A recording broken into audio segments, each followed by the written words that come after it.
Hello विद्यार्थियों, आप सभी का वेलकम है आज की इस मैथ्स क्लास में। And this class is class of C P Singh sir. I am C P Singh, your maths teacher. तो let us discuss in this class. We are taking question number 2, second part. I mean second part of question second. And this question is from exercise 3.2, class 10th mathematics. और इस questions में क्या है, we have two linear equations. I means we have a pair of linear equations in two variables.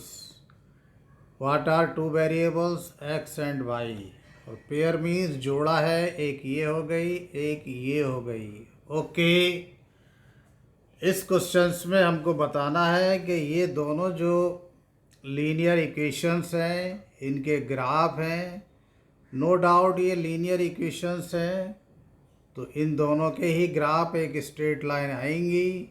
But हमें बताना है कि वो जो स्ट्रेट लाइन आएंगी वो इस तरह से इंटरसेक्टिंग है या आपस में पैरेलल है या फिर कोइंसिडेंट है। Coincident means graph of both lines lies one over another, दोनों का ग्राफ एक ही आएगा। तो इसके लिए जो क्या तरीका है, इक्वेशन ये फर्स्ट है, इसमें जो x का कोफिशिएंट है ये a1 हो गया 9, y का कोफिशिएंट जो 3 है ये हो गया b1, और ये कांस्टेंट टर्म है 12। कांस्टेंट मीन्स जिसके साथ कोई वेरिएबल नहीं है, वो c1 हो गया 12। In the same way second equation में x का कोफिशिएंट 18 है, वो हो गया a2। y का कोफिशिएंट 6 है, वो हो गया आपका v2। और ये कांस्टेंट टर्म है 24, this becomes c2। a1 b1 c1, a2 b2 c2। ध्यान रहे a1 b1 के साथ वेरिएबल x या y नहीं आएंगे।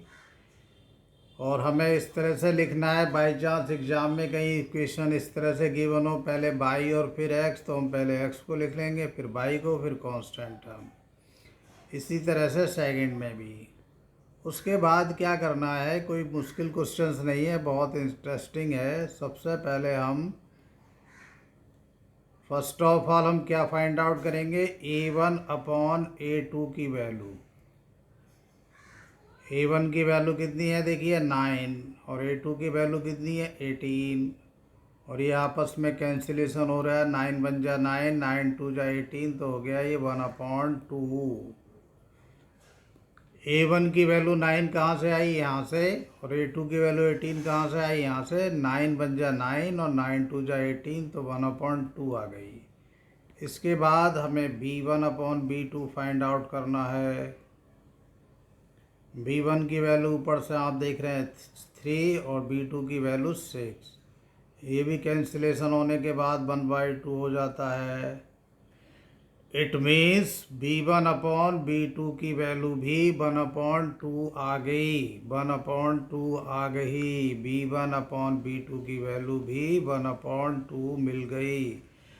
अब हमें यहाँ ये देखना है, अगर ये दोनों इक्वल हैं, I means a1 upon a2 and b1 upon b2 की वैल्यू इक्वल आ रही हैं, तब हम c1 अपॉन c2 निकालेंगे, अदरवाइज नहीं। तो यहाँ पर हमें c1 अपॉन c2 भी निकालना है। c1 कितना है भाई 12, और c2 कितना है 24। इनका भी कैंसिलेशन पॉसिबल है। 12 बन जा 12, 12 2 जा 24 इज इक्वल टू हो गया ये 1/2। वेरी गुड, ये भी 1/2 आ गया, सारे 1/2 आ गए। वही शोले वाला डायलॉग, सारे बच गए।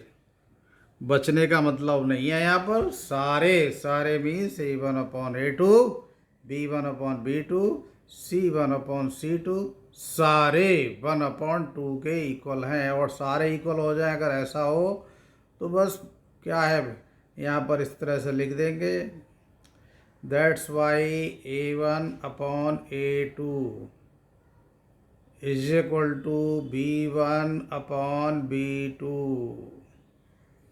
Is equal to C1 upon C2।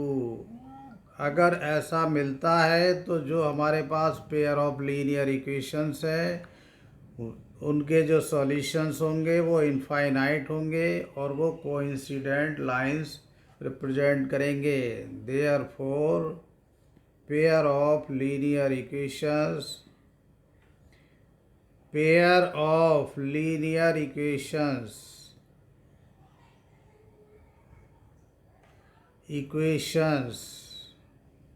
जो हमें pair of linear equations given है 1 और 2 रिप्रेजेंट कर रही हैं, दिखा रही हैं, शो कर रही हैं। रिप्रेजेंट कोइंसिडेंट का मतलब होता है लाइन के ऊपर line, incident coincident lines. Okay, समझ में आ गई बात। कोइंसिडेंट को हम और अच्छे से आपको एक्सप्लेन कर देते हैं। देखिए, एक लाइन का ग्राफ ये है। ओके, ये ग्राफ है एक लाइन का, और दूसरी लाइन का ग्राफ भी अगर ऐसा ही इसी के ऊपर आ जाए, देखिए ये आ रहा है रेड, ठीक। तो यहाँ पर दो लाइन के ग्राफ हमने बनाए, graph over graph. So these two, I means two lines whose graph is these two are known as coincident line. और इसमें एक बात और भी बता देते हैं, आप लोगों को समझ में आ जाएगा। इसको दूसरे वर्ड्स में ये भी कह सकते हैं कि solutions of given pair of linear equations are many solutions, infinite solutions. इतने सॉल्यूशन हैं कि हम उनको काउंट नहीं कर पाएंगे। Okay, thank you. फिर मिलते हैं किसी और क्लास में। आप एक बार में इस पूरे क्वेश्चंस को दोबारा से पूरा देख लीजिए। एक बार में देखिए, यहाँ से आपको पूरा दिख रहा है। ये दो पेयर ऑफ एक इक्वेशंस ये है लीनियर इक्वेशंस, एक दूसरी है A1 B1 C1 A2 B2 C2। ये सब लिख दिया। A1 अपॉन A2 की वैल्यू 1/2, B1 अपॉन B2 की 1/2, C1 अपॉन C2 की 1/2।